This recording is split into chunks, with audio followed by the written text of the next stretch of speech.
Hello, everybody, and thank you for tuning in to the Liberty Report. With us today, we have Chris Rosina, our co-host. Chris, good to have you with us today. Great to be with you, Dr. Paul.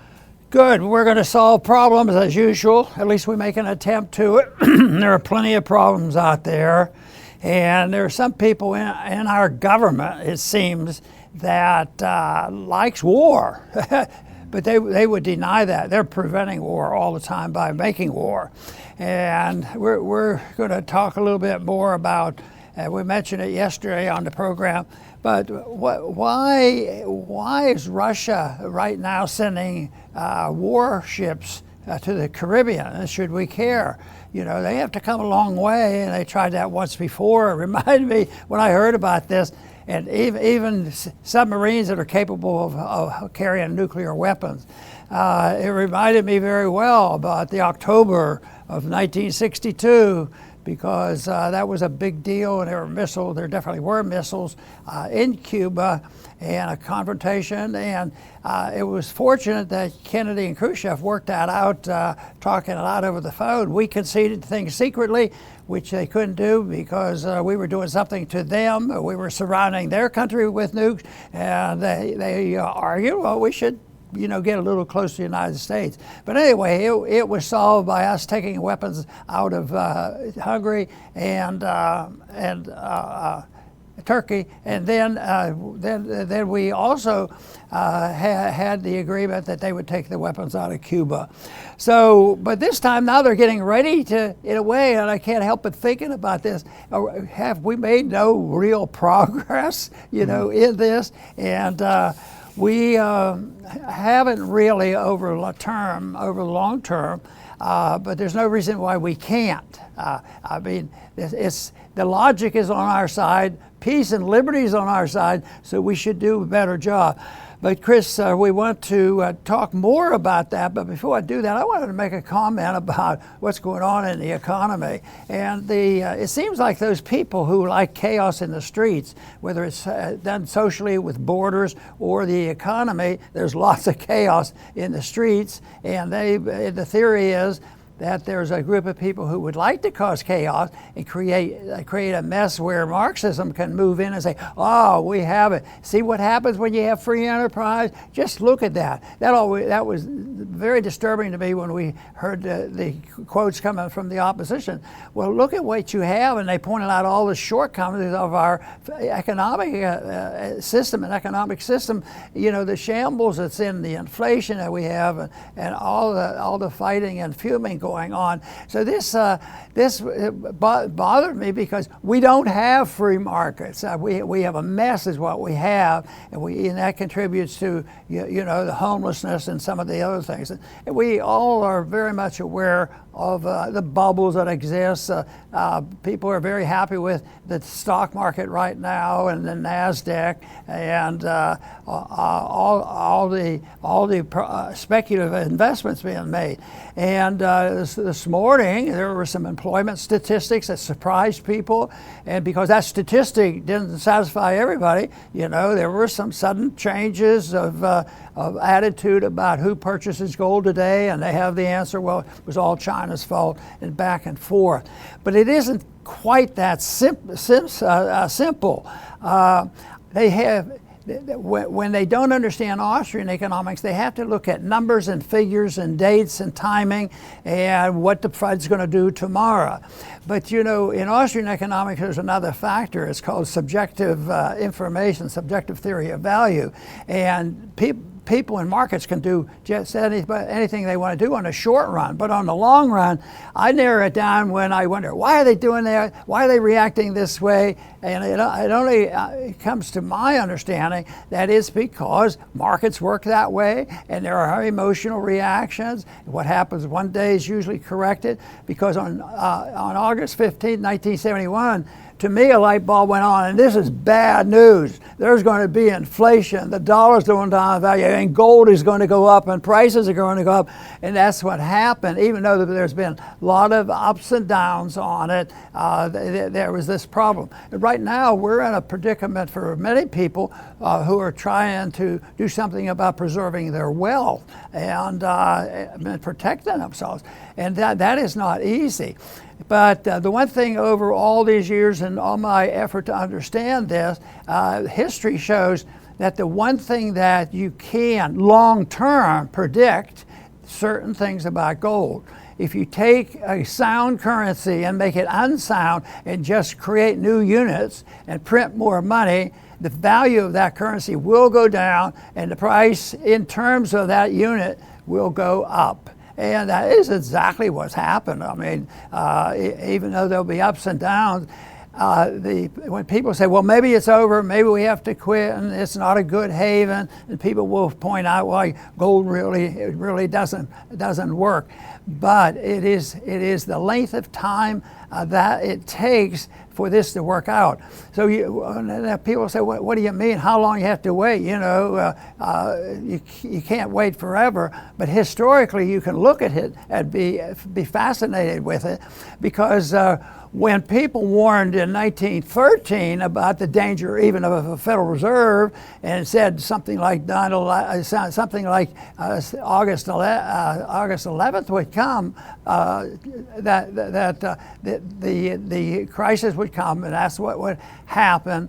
And lo and behold, the ratio between gold and the dollar when the Fed took over was $20 per ounce, and then it went to 200, and now it's 2,000. And my prediction is just wait a while and you'll see it. Maybe it's going to double and triple again. That would be very bad news.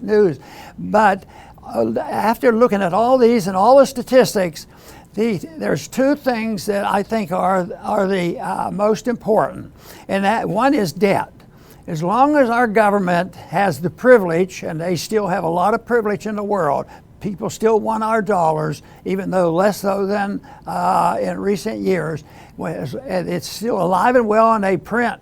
And if you have the debt, we're still in a position where we can still print the money, and they'll still take the dollars. We exist with it. No matter what we do today in this country, we usually might deal in property of some other value, but we always go down there, I wonder what the dollar is. So they still do that. And so I think looking at debt of the government is important. And the one thing that I came away from Washington on is there's no chance, even with some new members of Congress, that in the near future, which is like 30 years in this generation, you're not going to see an intellectual, smart attitude about what we should do in Washington, and people voluntarily say, I can't use the money, I don't think so, what I want to do is I want sound money. That's not going to happen. So the debt's going to continue, which means that it does have an effect. All this attitude. The other thing is very important on anticipating what's going to happen with our finances and what we have to do to preserve our wealth, and that's the interest rates. Interest rates are key. It's the price. It identifies the real value of that currency that is being used, and that something that is really hard to predict. And there will be a lot of subjectivity in it, but there'll be the Fed policy and what the Fed says and the spending going in. So there's a lot of things. There still will be areas, of the economy that will have a market effect on the interest rates. So it is, and but the interest rates is a very, very significant. In economics, I consider it the most important price that it is compared to everything else. And that's not going to change, because they'd have to change the monetary. So that is the reason. A simple prediction of mine is things aren't going to get better until we wise up about spending and monetary policy. And this is the reason that we are partners with Birch Gold Company. The Birch Gold is a gold company that offers some information and what one might do to preserve their wealth, protect their investment.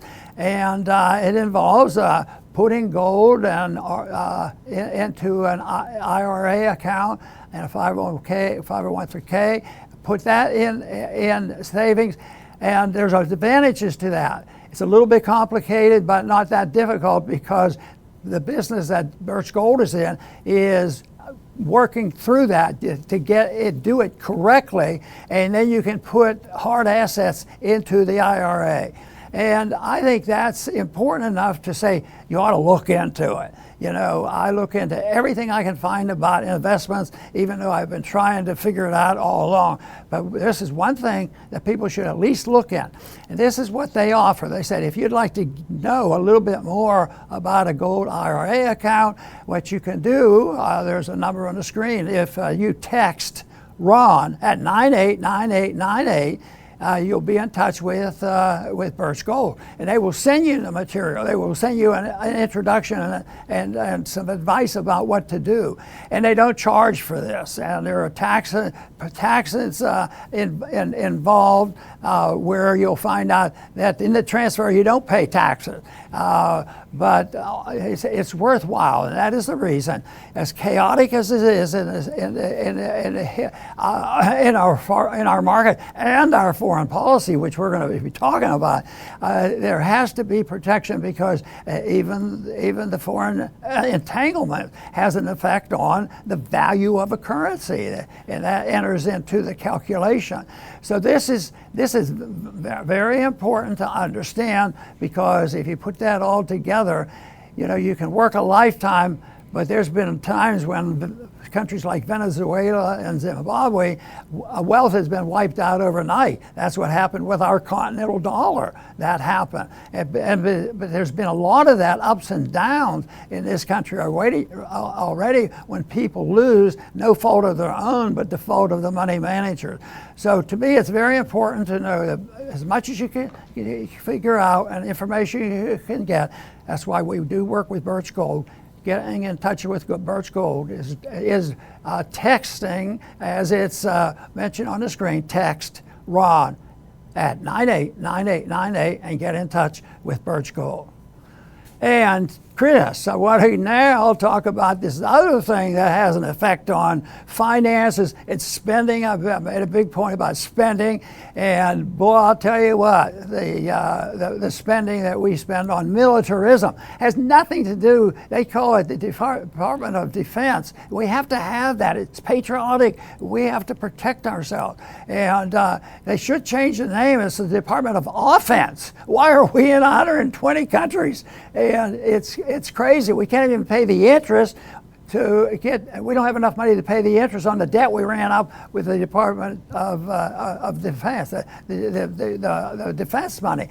So this is a big problem. But it also means this is going to get worse. No matter what the blips are on a day-to-day or week-to-week or even a year-to-year, this is locked in place unless we do some fundamental changes. They have to be fundamental new principles, understanding economics more from the Austrian viewpoint than the Keynesian viewpoint.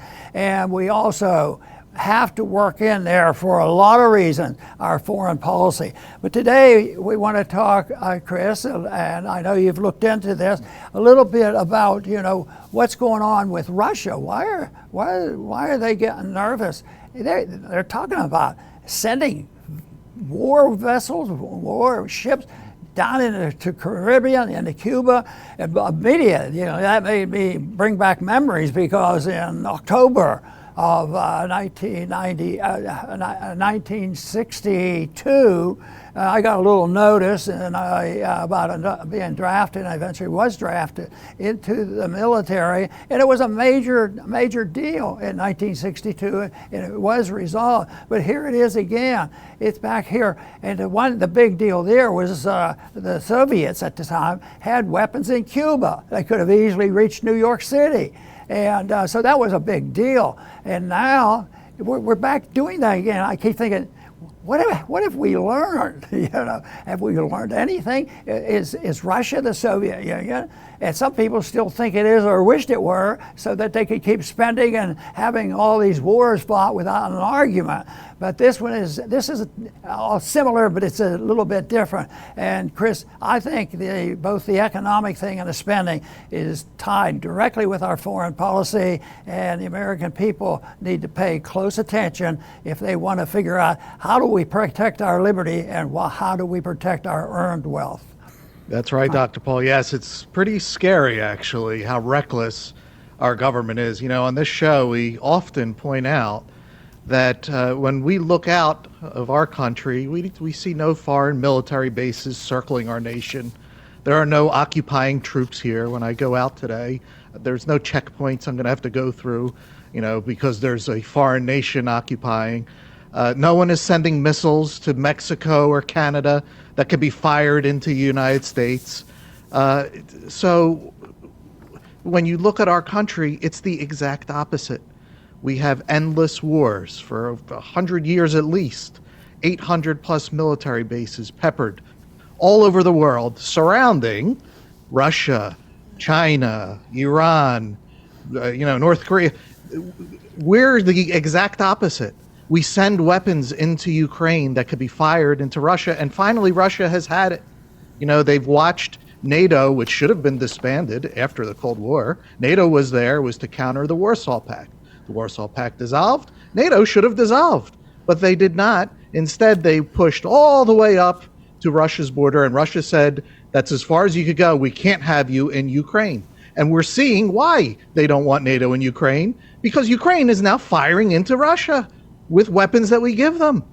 So they've obviously had enough, and now Putin is sending warships and an unarmed, at this point, nuclear submarine to Cuba. So we're getting a taste of our own medicine, unfortunately. We don't need this. None of this is necessary. It is a total danger. They're putting our lives at risk. And, it's just insanity, but we're just here to report the insanity, unfortunately. Very good, because that's absolutely correct. I want to mention one time again about wealth and wealth distribution, maldistribution, what it really is as a consequence of spending and inflating and this sort of thing. And I think that's the main motivation now for the political changes, because it's the rich do get richer and the poor get poorer under this system, but it's not understood. They think that all they have to do is write a regulation, tax this group, and pass it out, and more of the same thing, rather than looking at the monetary system. But I think that's a consequence that could be dealt with. But we want to talk more now about this thing about the foreign policy. But what Chris was saying and lamenting the fact of what Russia's doing, which used to be the Soviet system is doing it, but there is Putin just made a quote yesterday about this, trying to explain this in his fashion. And it wasn't wild saying, do this, and nobody, he didn't pick up his shoe and pound the table like they used to do in the old days. But he has a statement here that I think sounds more reasonable, because it talks more about why they are sending war vessels to the Caribbean with the potential of carrying nuclear weapons. And it's not complicated. And this is coming from Putin. If they consider it possible to deliver such weapons to the combat zone to launch strikes on our territory and create problems for us, why, this is Putin now, why don't we, the Russians, have the right to supply weapons to the same type to some regions of the world where they can be used to launch strikes on sensitive facilities of those countries that do it to Russia? And then he closes it, we will think about it. And that's him saying that. We will think about it, like a gentle but powerful warning. And my closing statement on that, which is my words, and so should the U.S. Think about it. So, Chris, do you have an easy answer for us? Unfortunately, I don't. But, the more Americans that start to think about this, now that our lives are being put in danger, it's time to start thinking about this. And one question that I, want to answer the best that I can is, why Russia? What is it with Russia? Why this obsession with Russia? And this obsession with Russia it didn't just start. It's hundreds of years old. What is it about Russia? Well, think about what has become of our government, of this empire that we have. It's all about centralized control. Control the media, control the entertainment, the schools, the food, the medicines, what people say with censorship. It's all about centralized control. Well, what is over there in Russia that these control freaks want? And, someone for a while ago, Margaret Thatcher, she used to be the Prime Minister of England, she gives us a little clue. Back then, I don't know when she said this, but it was in a speech, and I saw it online. And she says, I want to read it. She says, quote, "If you were to take a table of countries in proportion to the natural resources they have, the top one would almost certainly be Russia. She has everything: oil, gas, diamonds, platinum, gold, silver, all the industrial metals, marvelous standing timber, a wonderfully rich soil," end quote. So Margaret Thatcher was describing, what is this about Russia that we want? She didn't say we, but we can see who wants it. So, but centralized control is the worst. We just went through COVID. For some reason, everybody had to listen to Fauci. Why did, this is what centralized control is. You put one guy out there, call him an expert, and everybody listens to him. And it was a total disaster. He made everything, the 6 foot, he made it up. The masking the kids, he made it up. He had nothing. We need massive decentralization, and then you don't have these problems. A Fauci becomes a local problem for somebody, but when you have centralized power, Fauci becomes everybody's problem. So that's what Russia has. Russia has things that others want, these globalists, and they'll use us to go get these things, and we have to say no, and they have to know that we say no. The story you tell is Russia's very wealthy and great potential, and yet they've been back and forth over the centuries on dealing with their neighbors. And it just seems like there's such a tremendous opportunity there. What are they lacking? And I think over the years they're lacking, and we're going in the wrong direction toward that. And that is they're lacking the principles of personal liberty. They're best better off than they were with the Soviet system, obviously, but they're lacking on that. So my suggestion is, with all that wealth, maybe we ought to send them our Constitution, loan them our Constitution for a while. We're not using it right now, so let them use it. And if they used it like it's supposed to be, can you imagine? I often dream about Cuba. I keep thinking, wouldn't Cuba be the fanciest place to ever go and want to visit if they had a Constitution? Treated it more like the old Switzerland, and having open borders in the whole world. So it is there. But just think, they can't feel and touch and move it and control it, because liberty is releasing of energy, and it's disseminated among everybody. And it's, all it requires is a rejection of the use of force. So you can imagine, with all of this, there would be none of this fighting. And what are we doing? We don't use our Constitution. We're always looking for a fight. Guess what? Think of the places where right now we're involved in. We have the Ukraine incident. We know all about that, and that's what Russia's so much involved in. We were very much involved in Gaza and that struggle with Israel. We're looking for a fight with Taiwan. The last thing we need is, why are we pestering Russia and China, and where they used to be a little bit competitive, we push them closer together and making them think about how are we going to get the Americans and get a new currency. And that might be the biggest threat that we have to deal with. And moving into the Caribbean, is obviously another area. So that's a lot of places. We have Ukraine, Gaza, Taiwan, the Caribbean. Even Korea is not exactly our best friend in getting along with it. But then we have all these problems, and they were looking for another one. Well, it makes no sense, but I'll tell you, one thing is if they have to have something to do, and if they have to help organize a border, why don't they come home and deal with our borders? Chris. Fantastic, Dr. Paul. I'm going to make my last point for today. When you look at Russia, Russia wants to be Russia, and that should be okay. Same thing with China wants to be China. We should be ourselves and not try to impose, what they call values, which are not the values that we espouse, which is the values from what you said, Dr. Paul, our Constitution. We don't even follow our own Constitution. How are we going to impose, all the other stuff? But when you look at Russia, their culture is intact. They have their own traditions.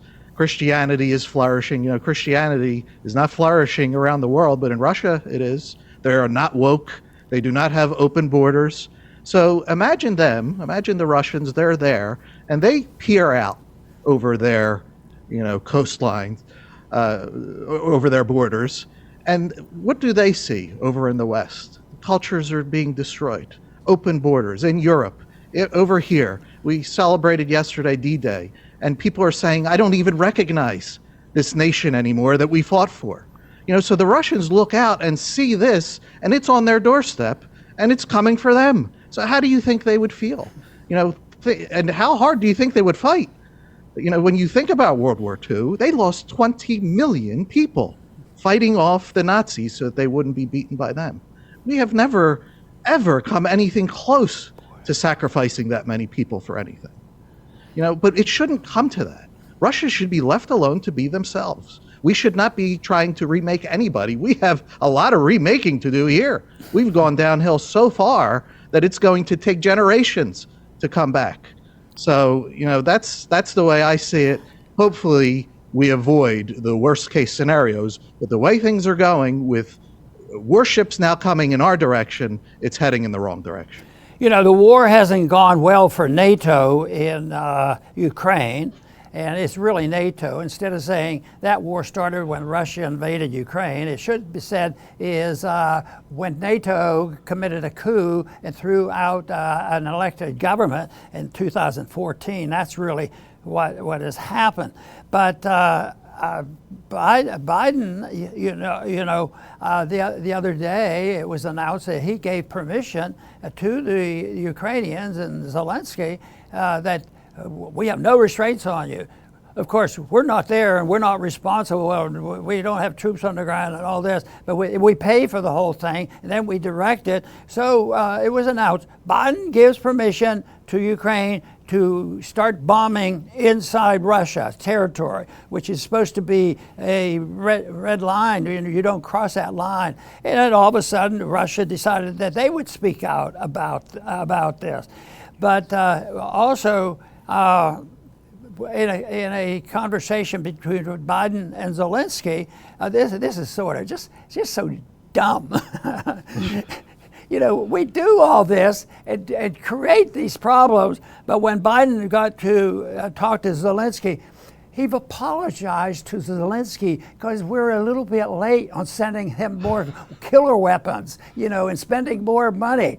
I mean, that's how ridiculous it is. And that is so foolish that we do this. But anyway, Chris, I think the problems are a big mess, difficult to solve, except if you want to pick the free way, the free operation, free markets, and non-interventionist foreign policy, it's very simple. You just come home, bring the troops home, take care of our people, don't gouge our taxpayers in order to spend more money overseas and buying all these weapons and building up our debt.